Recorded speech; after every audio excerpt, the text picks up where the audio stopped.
सीताराम महाराज जी। महाराज जी, ईश्वर कृपा के बारे में कुछ बताइए। ईश्वर कृपा, देखिए सर्वप्रथम तो कृपा तीन होती हैं, स्वयं कृपा, गुरु कृपा और ईश्वर कृपा।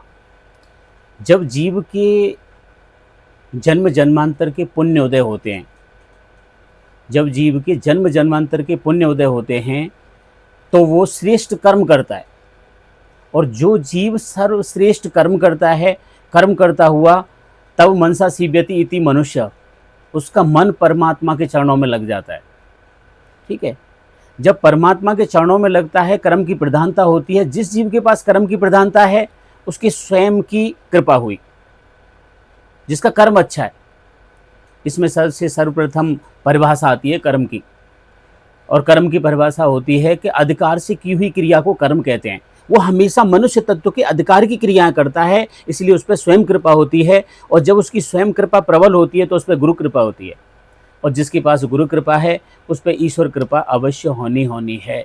और जिस पर ईश्वर कृपा हो गई, उसका जो मनुष्य जीवन है वो सार्थक हुआ।